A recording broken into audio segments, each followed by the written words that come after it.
Bonjour à tous. Dans cette vidéo, nous allons parler du théorème de Thalès, mais dans le sens indirect. Alors, de quoi s'agit-il? Eh bien, vous vous rappelez du théorème de Thalès, où on avait une configuration de type comme celle-ci, ou on appelle configuration classique, ou une configuration comme celle-ci en papillon. Et ce qu'on avait vu avec le théorème de Thalès, c'est quand j'ai bien les points alignés comme il faut, que les droites sont parallèles, je peux alors calculer une longueur. Il y a là le problème, on va le prendre un petit peu dans un autre sens, c'est-à-dire que j'ai une configuration qui ressemble à celle de Thalès. Je connais les longueurs, donc je ne cherche pas à calculer les longueurs dans ce cas-là. Je les ai, on me les donne. Donc ici, je sais que AB mesure 35, que AM mesure 40. Pareil, ici, AC mesure 21, AN mesure 25. Et ce que je veux savoir, c'est est-ce que les droites BC et MN sont parallèles? Voilà la question qu'on va se poser dans ce cas-là. De la même façon, dans cette configuration ici en papillon, je connais les 4 longueurs qui sont là. Vous avez vu qu'il y en a 2 qu'on ne connaît pas. Vous pouvez voir qu'elles ne sont pas forcément utiles. Et ce que je veux savoir, c'est est-ce que la droite MP est parallèle à la droite KM? Donc, dans cette vidéo, on va répondre à cette question. Est-ce que ces droites sont parallèles?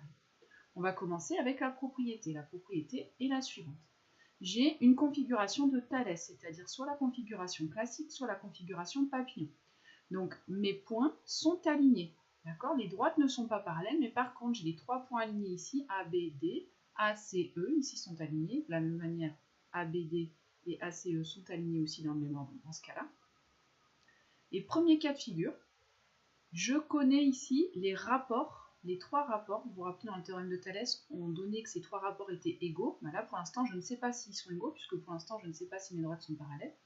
Eh bien, si 2 rapports parmi ces 3-là sont égaux, vous voyez qu'il en suffit de 2, il suffit que 2 rapports parmi ces 3-là sont égaux, alors dans ces cas-là, les droites seront parallèles. Ça, c'est ce qu'on appelle la réciproque du théorème de Thalès.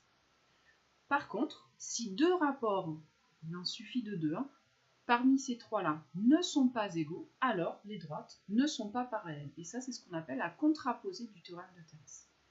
Alors, pour voir un petit peu ça, on va avoir 2 exemples. Un cas où on va utiliser la réciproque et un cas où on va utiliser la contraposée. Alors, premier cas, je reviens sur mon exemple de départ. Est-ce que les droites BC et MN sont parallèles? Première chose à dire, c'est que j'ai bien les points alignés comme il faut ici. Donc, je suis bien dans une configuration qui ressemble à celle de Thalès. Donc, les points ABM et ACN sont alignés dans le même ordre. Ensuite, il faut que je regarde si 2 des 3 rapports sont bien égaux. Donc, vous vous rappelez, les 3 rapports, c'est parce que j'ai un petit triangle ici ABC, un grand triangle AMN, et ce qu'on veut savoir, c'est est-ce que ces triangles sont semblables finalement, c'est-à-dire est-ce que les longueurs sont proportionnelles. Donc si les longueurs sont proportionnelles, c'est que j'ai les mêmes rapports ici. Donc je vais commencer par calculer le premier rapport, AB sur AM. Je calcule ce premier rapport. Ça donne 35 sur 40. Alors ici, je peux soit simplifier la fraction, on voit qu'ils sont tous les deux à la table de 5, donc ça donnerait 7 sur 8, ou alors la valeur décimale, c'est une valeur exacte, c'est pas à peu près, c'est égal à 0,875, donc je vais écrire tous les chiffres, mais il faut bien avoir la valeur exacte ici, c'est important. Ensuite, je calcule le deuxième rapport que je peux calculer, puisque je connais les valeurs qui sont là. J'ai AC sur AM, ça donne 21 sur 25. Quand je calcule ce rapport-là, pareil, la valeur exacte, c'est 0,84. On se rend compte qu'on ne trouve pas la même chose. Donc si on ne trouve pas la même chose, c'est que les 2 rapports qui sont là ne sont pas égaux, et donc les droites ne sont pas parallèles. Et voilà, on a terminé ici cet exemple. Vous voyez qu'on n'a pas eu besoin de calculer le rapport BC sur MN. Il suffit d'en avoir 2 sur les 3 rapports. Alors maintenant, on va faire un deuxième exemple. Je reprends aussi l'exemple de départ. Cette fois-ci, je suis dans une configuration papillon. Est-ce que les droites MP et KL sont parallèles? Et bien de la même façon, je commence par vérifier que mes points sont bien alignés comme il faut, ce qui est le cas ici. Les points MOL et POK sont alignés dans le même ordre. Maintenant, je vais calculer l'égalité des rapports. Enfin, je vais calculer les rapports et je vais regarder si je trouve la même chose. Donc, je vais calculer OP sur OK, ici. Vous vous rappelez, les côtés homologues dans les 2 triangles, le petit triangle ici, le grand triangle ici, les côtés homologues, ce sont ces 2-là. Donc je vais calculer ici ce rapport-là, OM sur OL. Alors ça donne 4,5 sur 6,3. Quand je le tape à la calculatrice, ça ne me donne pas de valeur exacte en écriture décimale. Donc je vais simplifier pour donner la fraction, pour avoir vraiment la valeur exacte. C'est vraiment important d'avoir les valeurs exactes, sinon on ne peut pas comparer les deux. Donc là, je multiplie par 10, 4,5 sur 6,3, ça fait 45 sur 63.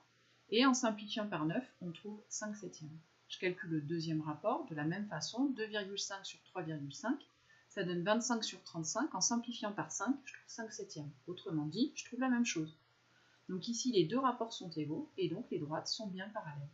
Et voilà, vous venez de montrer dans cet exemple-là que les droites sont parallèles. Vous voyez que c'est toujours la même rédaction. On commence par dire que les points sont bien alignés comme il faut.